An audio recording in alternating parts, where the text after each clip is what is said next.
दोस्तों आप सभी का स्वागत है हमारे YouTube चैनल पर जिसका नाम है हेवन विथ अरुण। तो बच्चों आज सभी के लिए मैं पुनः वीडियो लेकर आया हूँ।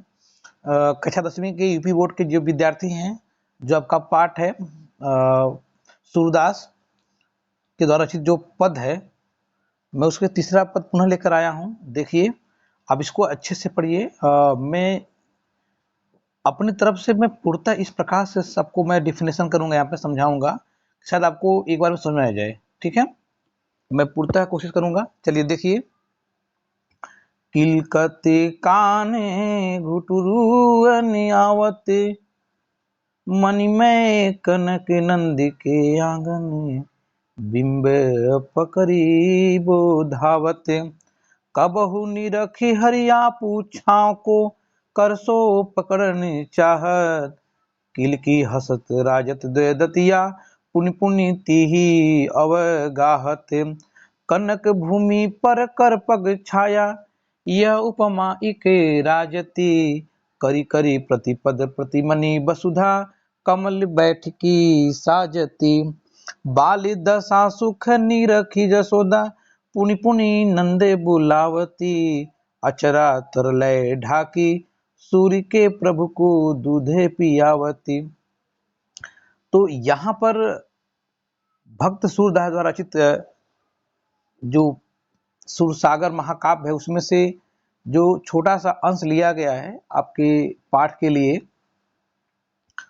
पद में। तो यहाँ पे तीसरा जो पद दिया गया है किलकत कान घुटुनावत, तो संदर्भ आपका वही रहेगा कि प्रस्तुत पद्यांश हमारी पाठ्य पुस्तक हिंदी भाषा के पद नामक शीर्षक से अवतरित है, जिसके रचयिता हिंदी साहित्य के वात्सल रस के सम्राट महान कृष्ण भक्त सगुण उपासक सूरदास द्वारा रचित रचना है। ठीक है, आप प्रसंग में लिखेंगे कि भगवान श्री कृष्ण के बाल लीला का वर्णन किया गया है और यहाँ पर जो प्रभु श्री कृष्ण है बाबा नंद के आंगन में जो मड़ियों से और सोने से बने हुई आंगन में उसमें जब वे किलकारी मार के घुटनों के बल चलते हैं तो उसका बड़ा ही मार्मिक वर्णन किया गया है। चलिए देखिए, कह रहे हैं कि किलकत कान घुटुवन आवत। तो भक्त सूरदास जी कह रहे हैं कि जब किलकारी मारते हुए कान्हा अर्थात श्री कृष्ण जब घुटनों के बल आ रहे हैं।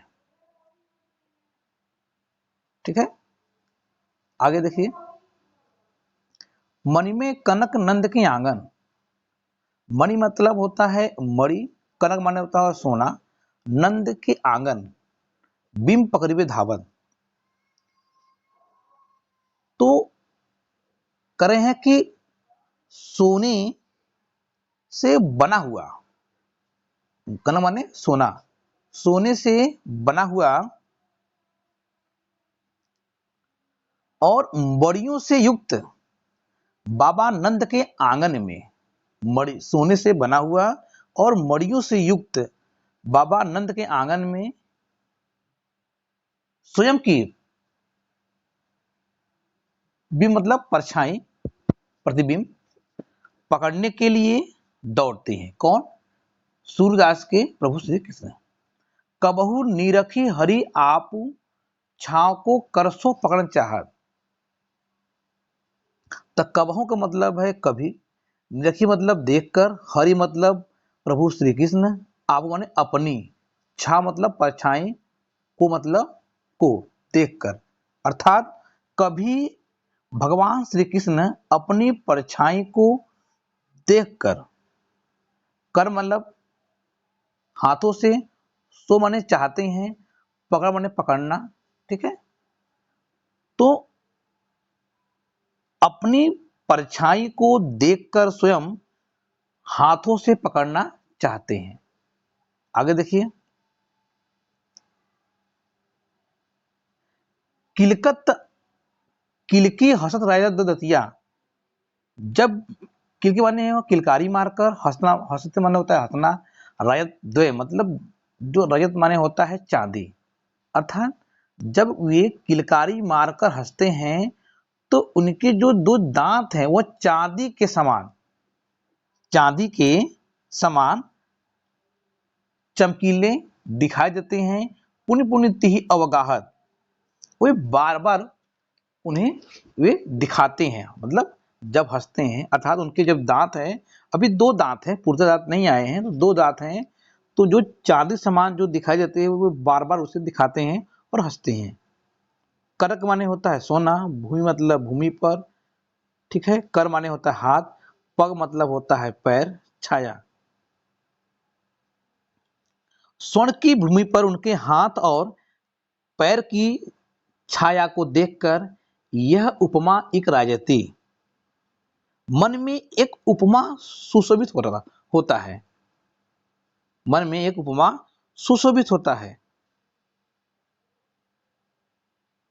करी करी प्रतिपद प्रतिमन वसुधा, कमल बैठकी साजती।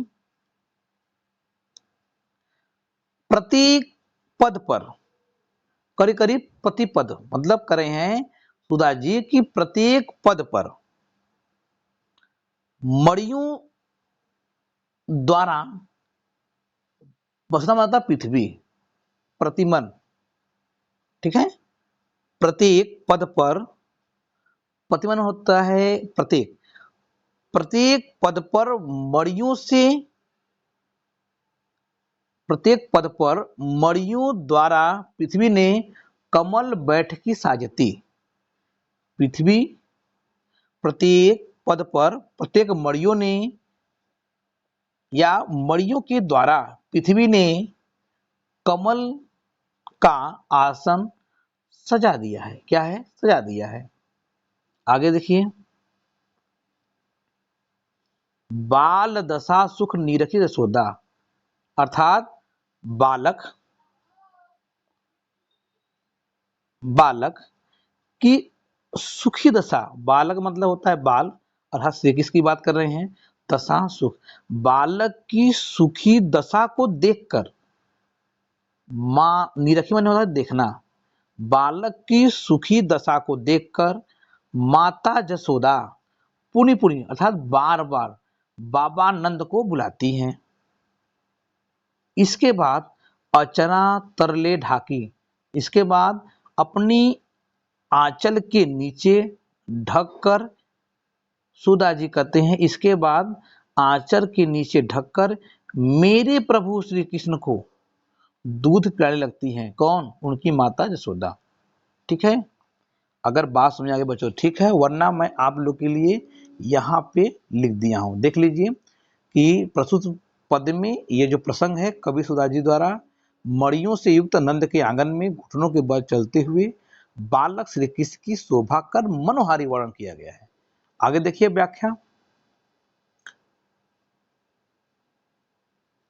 प्रस्तुत पद में कवि सूरदास जी श्री कृष्ण के सौंदर्य एवं बाल लीलाओं का वर्णन करते हुए कह रहे हैं कि बालक कृष्ण अपनी घुटनों के बल चलने लगे हैं। अब वे इतने बड़े हो गए हैं कि वह घुटनों के बल चलने लगे हैं।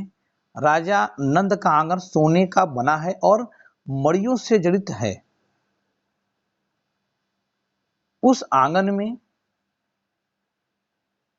उस आंगन में कृष्ण घुटनों के बल चलते हैं तो किलकारी भी मारते हैं और कभी अपने प्रतिबिंब को देखकर पकड़ने के लिए दौड़ती हैं। जब वे किलकारी मारकर हंसते हैं तो उनके मुख में दो दांत शोभा देते हैं और उनके दांतों के जो प्रतिबिंब को वे बार बार पकड़ने का प्रयास करते हैं।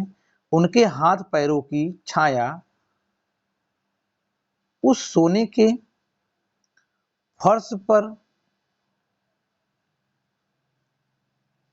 ऐसा प्रतीत होता है कि मानो मणि उनके बैठने के लिए पृथ्वी ने आसन सजा दिया है। श्री कृष्ण की बाल लीलाओं को देखकर माता यशोदा बहुत ही आनंदित होती हैं और बाबा नंद को बार बार बुलाती हैं। कहां पर? वहां पे जहां पे उस आंगन में जहां बालक श्री कृष्ण खेल रहे हैं। और सूरदास जी कहते हैं इसके बाद माता यशोदा मेरे प्रभु बालक श्री कृष्ण को अपने आंचल से ढककर दूध पिलाने लगती हैं। ठीक है। इसके बाद आपका दोस्तों हेडिंग रहेगा काव्यगत सौंदर्य। क्या रहेगा? काव्यगत सौंदर्य। तो आप लिख लेंगे इसमें। ठीक है। चलिए आगे देखिए, अगला हमारा है चौथा। मैं अपनी सब गाय चरई हो, प्रातः होते बलि के संग जई हो, तेरे कहे न रही हो। ग्वाले बाल गायन के भीतर नैकहु डर नहीं लागते, आजू न सोवे नंदे दुहाई, रैनी रहो गो जागत। और ग्वाले सब गाय चरइयो, मैं घर बैठे रहियो, सूर्य श्याम सोए रहियो, अब प्रातः जाने में देहो। तो यहाँ पे आप प्रसंग को देख लीजिएगा कि प्रस्तुत पद में सूरदास जी ने बालक श्री कृष्ण द्वारा अपनी माता यशोदा जी से गाय चराने जाने को लेकर बहुत ही हट कर रहे हैं, जिसका भक्त सूरदास जी मनोहारी वर्णन किए हैं। आगे देखिए, चलिए। अब बालक श्री कृष्ण थोड़ा बड़े हो गए हैं, जो सूरदास जी के प्रभु हैं, वे बड़े हो गए हैं और वे हट कर रहे हैं अपनी माता से। मैं अपनी सब, मैं मतलब मैं अपनी सब गाय चरई हो। प्रभु श्री कृष्ण कह रहे हैं अपनी माता से कि हे माँ, मैं अपनी सब गायों को चराने जाऊंगा। प्रातः होत बाल संग जइयो। वो कह रहे हैं कि प्रातः होत, प्रातः मतलब प्रातः होत बल, बलदाऊ के संग जइयो। मैं प्रातः हो सुबह होते ही बलदाऊ भाई के साथ जाऊंगा। कहाँ पे? गाय को चराने के। तेरे कहे न रहियो, तेरे मतलब तुम्हारे, कहे मतलब कहने से, न माने नहीं, रहियो रुकने वाला नहीं हूं। मैं तुम्हारे कहने से रुकने वाला नहीं हूं। ग्वाल बाल गयन के भीतर, पुनः कर रहे हैं ग्वाल मतलब ग्वालों, बाल मतलब ग्वालों के जो बालक है, और गायन और गायों के भीतर अर्थात उनके साथ रहने पर नैके हूं। नैके मतलब नहीं, डर लगता मुझे। ग्वाल और बालों के और गायों के साथ, उनके साथ रहने पर मुझे नेकहो मतलब कभी भी डर नहीं लगता है। आज न सोवे नंद दुहाई, आज मैं नहीं सोऊंगा नंद, बाबा नंद का कसम खा के। सो आज मतलब आज, न माने नहीं, सोऊंगा मतलब सोऊंगा। नंद दुहाई, मैं बाबा नंद की दुहाई कसम खा कहता हूँ, रहनी रहियो जागत, और मैं प्रातः होत ही चला जाऊंगा। बालक के द्वारा इस प्रकार से हट, अर्थात बालक प्रभु श्री कृष्ण द्वारा इस प्रकार से हट किए जाने पर माता यशोदा कहती हैं और ग्वाल सब गए, वे पुनः अपने आप को धिक्कारते हैं। बालक श्री कृष्ण ऐसा कहने पर और पुनः वो कहते हैं, अपने आप को धिक्कारते हुए कहते हैं, और ग्वाल सब गाय चरई हो। वो कहते हैं कि जो और ग्वाले हैं सब गाय चराने जाएंगे, मैं घर बैठ रही है और मैं घर बैठा रहूंगा, तो मुझ पे धिक्कार है। इतनी बातें सुनकर माता यशोदा कहती हैं कि सूर श्याम तुम सोई रही हो। सूरदास जी कह रहे हैं कि माता यशोदा कहती हैं कि अच्छा बालक मेरे लाल, अब तुम सो जाओ, प्रातः जान में दियो। मैं प्रातः होने पर तुमको मतलब जाने से नहीं रोकूंगी। ठीक है। चलिए आगे देख लीजिए, आपको पुनः समझ आ जाएगा। व्याख्या देख लीजिए कि प्रस्तुत पद्यांश में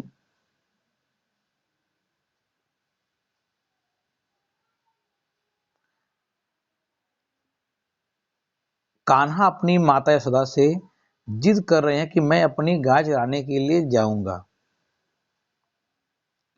कि सुबह होते ही बलराम भैया के साथ गाय चराने जाऊंगा और आपके रुकने से नहीं रुकने वाला हूं।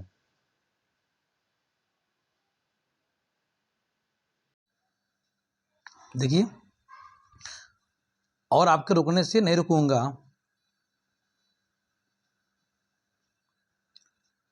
कह रहे हैं कि मुझे ग्वालों और ग्वालों के बच्चों के साथ तथा गायों के साथ रहने में तनिक भी डर नहीं लगता है। यानी अगर तुम्हें लगता है कि मुझे डर लगेगा तो ये अपने जेहन से, अपने मन से निकाल दो। हे माता, मुझे जाने दो। किस अपनी माँ यशोदा से पुनः कहते हैं कि मैं बाबा नंद की कसम खा के कहता हूँ कि रात भर जागता रहूंगा। और बालक अपने आपको धिकारते हुए कहते हैं पुनः कि सब ग्वाले गाय चराने जाएंगे और मैं घर बैठा रहूंगा। सूरदास जी कहते हैं, इतना सब सुनने के बाद माता यशोदा कहती है, मेरे लाल अब तुम निश्चित होकर सो जाओ, सुबह होते ही मैं तुम्हें जगा दूंगी और फिर तुम गाय चराने चले जाना। इतनी बातें सुनने के बाद अब आगे देखिए बालक श्री कृष्ण की आगे क्या उनका वर्णन किया गया है सुधा जी द्वारा। तो यहाँ पे प्रभु श्री कृष्ण के द्वारा गाय चराने जाने के बाद पुनः अब माता से कह रहे हैं कि माँ मैं मैया हो न चरई हो गई हो, मैया हो न चरई हो गाई, सिगरे ग्वाले घिरावत मोसो मेरे पाई पिराई, ज्यून पत्या ही पूछी बलदाऊ अपनी सोहम दिवाई, यह सुनी माई जसोदा ग्वालनी गारी दे तेरी साई, मैं पठवती अपने लड़का को आवे मन बहराई, सूर श्याम मेरे अति बालक मारत ताहिरी गाई, मैया हो न चरई हो गाई, मैया हो न चरई हो गाई। अब यहाँ पे बालक श्री कृष्ण अपनी माँ से पुनः अगले दिन कह रहे हैं कि मैं अब गाय चराने नहीं जाऊंगा। अपनी माँ से कह रहे हैं कि मैं अब गाय चराने नहीं जाऊंगा। ठीक है, प्रसंग देख लीजिए। तो प्रस्तुत पद में बालक श्री कृष्ण अपनी माता यशोदा से ग्वाल बालों की शिकायत करते हुए कह रहे हैं कि मैं मैया अब गाय चराने नहीं जाऊंगा। क्यों नहीं जाऊंगा देख लीजिए।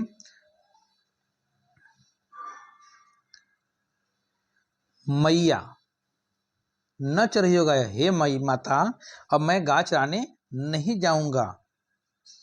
माता अब मैं गाय चराने गए मतलब नहीं जाऊंगा।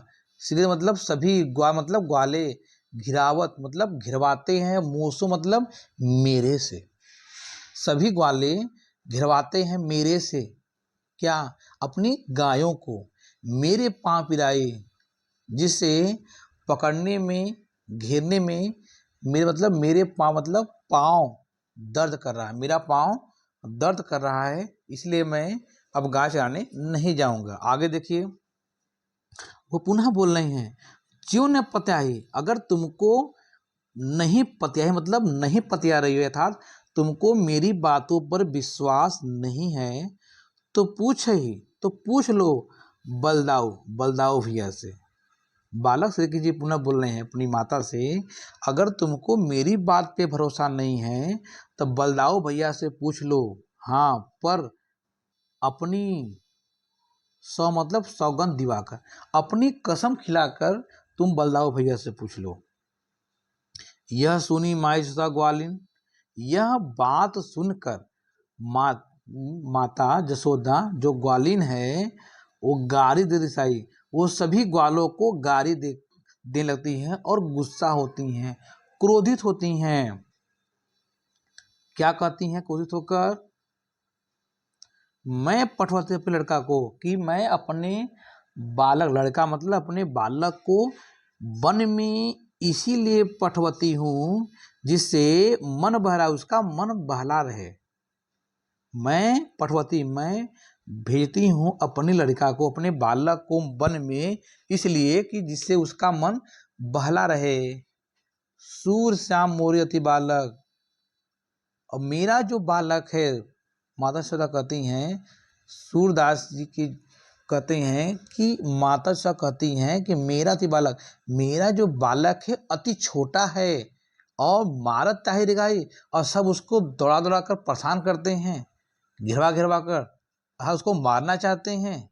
ठीक है, चलिए देखिए आगे व्याख्या देख लीजिए। आप सभी की सुविधा के लिए मैंने व्याख्या किया है दोस्तों। बच्चों आप इसको अच्छे से वहां पे अगर समझ नहीं आता तो उसको यहाँ पे लिख लिया करिए। प्रस्तुत पदार्थ में बालक कृष्ण अपनी माता यशोदा से कह रहे हैं कि मैया अब मैं गायों को चराने नहीं जाऊंगा। वहां पे सारे ग्वाल मुझसे ही अपनी गायों को घिरवाते हैं, अर्थात घेरने के लिए कहते हैं, इधर उधर दौड़ते हैं।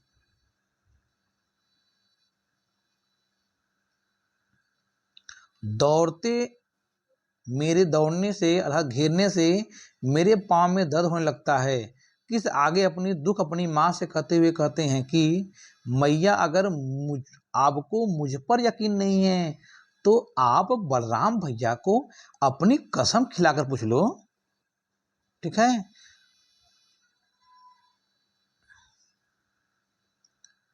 अपने जिगर के टुकड़े की इन बातों को सुनकर माता यशोदा ग्वाल बालों पर गुस्सा आ जाता है और वे उन्हें गाली देने लगती हैं और कहती है कि मैं अपने बेटे को वन में केवल मन बहलाने के लिए भेजती हूँ। सूरदास जी कहते हैं कि यशोदा माता कह रही हैं कि वन में मेरे बच्चे को सब ग्वाल बाल मिलकर परेशान करते हैं। ठीक है, चलिए हो गया व्याख्या। पुनः आप सखीरी मुरली ली जय चोरी, जिन्हीं गोपाल किन्हें अपने बसे, प्रीति सबनी की तोरी। छिन एक घर भीतर निसी, बासर धरत न कबहू छोरी। कबहू कर कबहू अधरिन, कटी कबहू खोसत जोरी। नौ जाने कछु मेली मोहिनी, राखे अंग अंग भोरी। सूर्य प्रभु को मन सजनी, बांधे राग की डोरी। तो बच्चों आप ये हो गया आपका पद और आप हेडिंग डालेंगे संदर्भ वही रहेगा आपका। पुनः लिख लीजिएगा प्रसंग में क्या रहेगा कि सभी गोपियां प्रभु श्री कृष्ण के पास जो एक बांसुरी है उस बांसुरी से नफरत करती हैं, अर्थात इच्छा करती हैं। वे ऐसा मानती हैं कि जो गोपाल कृष्ण है वह उस बांसुरी के वश में होकर हम सबसे प्रेम तोड़ लिया है। यहाँ पे इसी का वर्णन किया गया है। ठीक है, आप हेडिंग लिखिएंगे पुनः व्याख्या। और देखिए प्रभु सूरदास जी कर रहे हैं, भक्त सूरदास जी कर रहे हैं कि सभी गोपियां आपस में बातें करते हुए कह रही हैं। एक गोपी दूसरे गोपी से कह रही है कि रे सखी मुरली लीजिए चोरी, कि हे सखी हम सभी को चाहिए कि उनकी जो मुरली उसको चुरा लेना चाहिए। सखी रे, हे सखी हम सभी को चाहिए कि उनकी जो मुरली है उसको चुरा लेना चाहिए। ठीक है, कुछ चुराना क्यों चाहिए वो आपस में पुनः बात कर रही हैं। जिन्हीं मैंने जिसने, गोपाल मतलब गोपाल कान्हा को, ठीक है, कर लिया है। अपने मतलब अपने बस मतलब वश में, जिसने गोपाल कान्हा को अपने बस में कर लिया है। प्रतिमान सबने की तोरी, जिसके वश में होकर, जिसके वश में होकर हम सबका प्रेम उन्होंने, हम सबसे जो प्रेम है उन्होंने तोड़ लिया है। वो पुनः कर रही हैं, तभी तो वे उस बांसुरी से एक क्षण भी दूर नहीं रहते। वे घर के भीतर निसी मतलब चाहे रात्रि हो चाहे दिन हो, धत न कबो छोड़ी, कभी भी अपने से उसको दूर नहीं करते। चाहे रात्रि हो चाहे सुबह हो, चाहे घर के भीतर हो चाहे घर के बाहर हो, कभी भी अपने से उस बांसुरी को दूर नहीं रखते। कबहू कर कभी अपने हाथों में लेते हैं, कभी अपने अधरन कभी अपने होठों से लगा लेते हैं, कटी कबहू खोस जोड़ी कभी अपने कमर में खोस लेते हैं, ठीक है, लेकिन कभी भी उससे दूर नहीं रहते हैं। न जाने कछु मेली मोहिनी, वो कह रही हैं आपस में गोपियां कि न जाने ये जो हमारी हम लोग की जो सौतन है, न जाने कछु मेल, पता नहीं कौन सी मोहनी मार दिया हमारे प्रभु कृष्ण पर, राखे अंग भोरी, जो कि उसके उनके साथ वे अपने साथ साथ रखे रहते हैं। ये हम लोग की जो सौतन है, न जाने कौन सी उनपे मोहनी कछु मेली, किस प्रकार की मोहनी उनपे चला दिया है, जिसके कारण राखे अंग अंग भोरी, जिसके कारण वे हमेशा अपने हर एक अंग के पास उसको रखे रहते हैं, उसको दूर नहीं करते अपने से। सूरदास को मन सजनी, सूरदास प्रभु को मन सजनी, बांधे रखी डोरी, ठीक है। वो पुनः कर रहे हैं कि न जाने वे कौन सी मोहनी के कारण प्रभु श्री कृष्ण उसे अपनी सजनी मानकर उसको अपने पास हमेशा लिए रहते हैं, ठीक है। चलिए इसकी व्याख्या को देखकर आप इसको समझ लीजिए। पुनः आपकी सुविधा के लिए मैंने ये भी कर दिया है कि प्रस्तुत पद में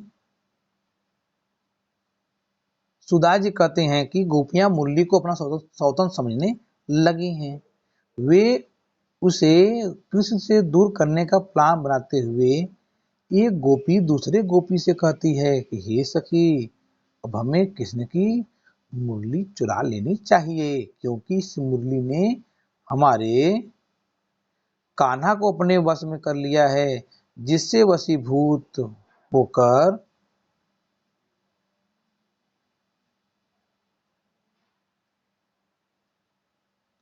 वशीभूत होकर किसने हम सबको बुला दिया है।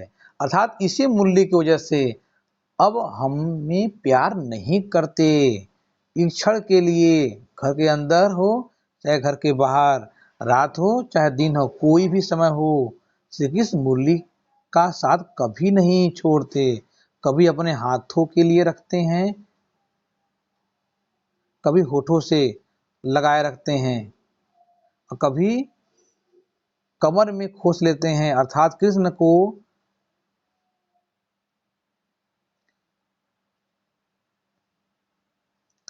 मुरली को अपने से दूर नहीं होने देते हैं। गोपियां समझ नहीं पा रही हैं कि वंशी ने आखिर कौन सी मोहनी मन चला दिया है, जिससे श्री कृष्ण पूर्ण रूप से उसके वश में हो गए हैं। मुरली को अपने साथ साथ रखते हैं, अर्थात न जाने कौन सा मंत्र मार दिया है, जिससे कृष्ण वंशी के वश में हो गए हैं। ये गोपियों के समझ में नहीं आ रहा है, समझ से परे है। सुदास जी कहते हैं कि